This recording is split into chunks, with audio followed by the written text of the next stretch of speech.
सामीन इकराम अस्सलाम वालेकुम वरहमतुल्लाहि वबरकातुहू। सीरतुन्नबी किस्त नंबर 37।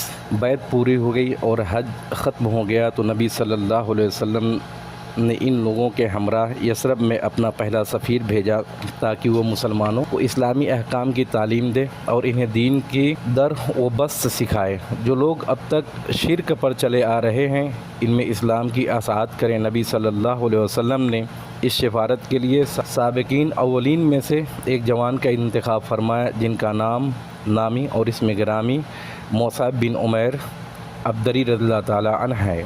हज़रत मुसाब बिन उमैर रज़ियल्लाहु ताला अन्हु मदीना पहुँचे तो हज़रत असद बिन ज़ुरारी रज़ियल्लाहु ताला अन्हु के घर नुज़ुल फरमाए।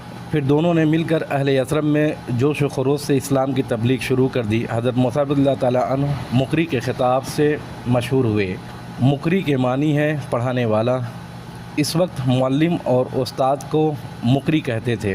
तबलीग के सिलसिले में इनकी कामयाबी का एक नहायत शानदार वाक़या ये है, एक रोज़ हज़रत असद बिन ज़ुरारा रज़ियल्लाहु ताला अन्हु इन्हें हमराह लेकर बनी अब्दुल अशहल और बनी ज़फ़र के मोहल्ले में तशरीफ़ ले गए और वहाँ बनी ज़फ़र के एक बाग के अंदर मर्क नामी एक कुएं पर बैठ गए। इनके पास चंद मुसलमान भी जमा हो गए।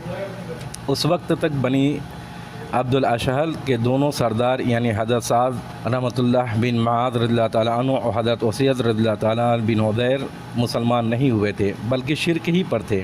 इन्हें जब ख़बर हुई तो हज़रत साद रहमतुल्लाह अलैह ने हज़रत उसैद रहमतुल्लाह अलैह से कहा, ज़रा जाओ इन दोनों को जो हमारे कमज़ोरों को बेवकूफ़ बनाने आए हैं डांट और हमारे मोहल्ले में आने से मना कर दो। चूँकि असद बिन ज़रारा मेरी खाला का लड़का है इसलिए तुम्हें भेज रहा हूँ, वरना यह काम मैं ख़ुद अंजाम दे देता।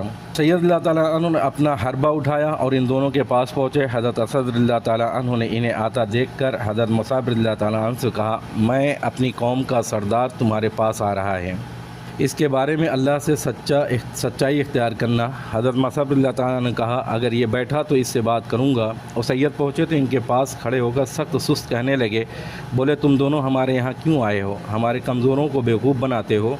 याद रखो अगर तुम्हें अपनी जान की ज़रूरत है तो हमसे अलग ही रहो। हज़रत मुसाब रज़ियल्लाहु ताला ने कहा, क्यों ना आप बैठें और कुछ सुनें, अगर कोई बात पसंद आ जाए तो कबूल कर लें, पसंद न आए तो छोड़ दें। हज़रत सैयद ने कहा, बात मुनसिफ़ाना कह रहे हो। इसके बाद अपना हरबा गाड़ कर बैठ गए। अब हज़रत मुसाब रज़ियल्लाहु ताला अन्हु ने इस्लाम की बात शुरू की, कुरान की तिलावत फरमाई। इनका बयान है कि बखुदा हमने हज़रत उसैद रज़ियल्लाहु ताला अन्हु के बोलने से पहले ही इनके चेहरे की चमक दमक से इनके इस्लाम का पता लगा लिया। इसके बाद उन्होंने ज़बान खोली तो फरमाया, ये तो बड़ा ही उम्दा और बहुत ही खूबतर है। तुम लोग किसी को इस दीन में दाखिल करना चाहते हो तो क्या करते हो? उन्होंने कहा, आप गुस्ल कर लें, कपड़े पाक कर लें, फिर हक़ की शहादत दें, फिर 2 रकात नमाज़ पढ़ें। उन्होंने उठकर गुस्ल किया, कपड़े पाक किए, कलमा शहादत अदा किया, 2 रकात नमाज़ पढ़ी। फिर बोले, मेरे पीछे एक और शख्स है, अगर वो तुम्हारा पैरोकार बन जाए तो इस कौम का कोई आदमी पीछे न रहेगा और मैं इसको अभी तुम्हारे पास भेज रहा हूँ। इशारा हज़रत साद बिन माद रज़ियल्लाहु ताला अन्हु का था। इसके बाद हज़रत उसैद ने रज़ियल्लाहु ताला अन्हु ने अपना हरबा उठाया और पलट कर हज़रत साद रज़ियल्लाहु ताला अन्हु के पास पहुँचे। अपनी कौम के साथ महफिल में तशरीफ़ फरमाते हज़रत उसैद को देख कर बोले, बखुदा कह रहा हूँ कि ये शख्स तुम्हारे पास जो चेहरा लेकर आ रहा है वो चेहरा नहीं है जिसे लेकर गया था। फिर जब हज़रत उसैद महफिल के पास आन खड़े हुए तो हज़रत साद रज़ियल्लाहु ताला अन्हु ने उनसे दरियाफ़्त किया कि तुमने क्या किया?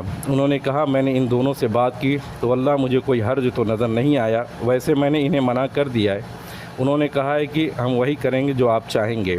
मुझे मालूम हुआ है कि बनी हारसा के लोग असद बिन ज़ुरारा को कत्ल करने गए हैं और इसकी वजह से यह है कि वो जानते हैं कि असद आपके खाला का लड़का है, लिहाजा वो चाहते हैं कि आपका ओहद तोड़ दें। यह सुनकर साद गुस्से से भड़क उठे और अपना नेज़ा लेकर सीधे इन दोनों के पास पहुँचे। देखा तो दोनों इत्मीनान से बैठे हैं। समझ गए कि वो सैयद का मंशा यह था कि आप भी इनकी बातें सुने, लेकिन इनके पास पहुँचे तो खड़े होकर सख्त सुस्त कहने लगे। असद बिन ज़रारा को मुखातिब करके बोले, खुदा की कसम ऐ अबू मामा, अगर मेरे और तेरे दरमियान क़ुराबत का मामला न होता तो तुम मुझसे इसकी उम्मीद न रख सकते थे। हमारे मोहल्ले में आकर ऐसी हरकतें करते हो जो हमें गवारा नहीं। उधर हज़रत असद रज़ियल्लाहु ताला अन्हु ने हज़रत मुसाब रज़ियल्लाहु ताला अन्हु से पहले ही से कह दिया था कि बखुदा तुम्हारे पास एक ऐसा सरदार आ रहा है जिसके पीछे इसकी पूरी कौम है।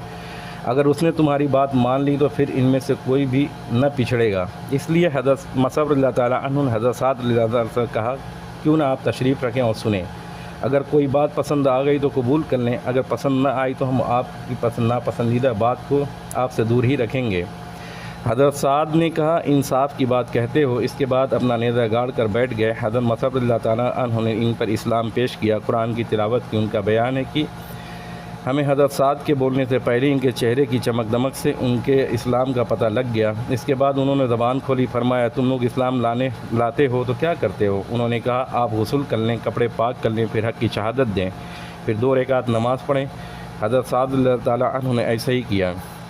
اس کے بعد اپنا نیزہ اٹھایا اور اپنی قوم کی محفل میں تشریف لائے۔ لوگوں نے دیکھتے ہی کہا بخدا کہہ رہے ہو کہ حضرت سعد جو چہرہ لے کر گئے تھے اس کے بجائے دوسرا ہی چہرہ لے کر پلٹے ہیں۔ پھر جب حضرت سعد رضی اللہ تعالیٰ عنہ اہل مجلس کے پاس آ کر رکے تو بولے اے بنی عبد الاشہل، تم لوگ اپنے اندر میرا معاملہ کیسا جانتے ہو؟ انہوں نے کہا آپ ہمارے سردار ہیں، سب سے اچھی سوجھ بوجھ کے مالک ہیں، وہ ہمارے سب سے بابرکت پاسباں ہیں۔ انہوں نے کہا اچھا تو سنو، اب تمہارے مردوں اور عورتوں سے میری بات چیت حرام ہے جب تک کہ تم لوگ اللہ اور اس کے رسول پر ایمان نہ لاؤ۔ ان کی اس بات کا یہ اثر ہوا کہ شام ہوتے ہوتے قبیلے کا کوئی بھی مرد اور کوئی بھی عورت ایسی نہ بچی جو مسلمان نہ ہو گئی ہو۔ صرف ایک آدمی جس کا نام اسینم تھا، اس کا اسلام جنگ احد تک مؤخر ہوا۔ پھر احد کے دن اس نے اسلام قبول کیا اور جنگ میں لڑتا ہوا کام آ گیا۔ اس نے ابھی اللہ کے لیے ایک سجدہ بھی نہ کیا تھا۔ نبی صلی اللہ علیہ وسلم نے فرمایا کہ اس نے تھوڑا عمل کیا، زیادہ اجر پایا۔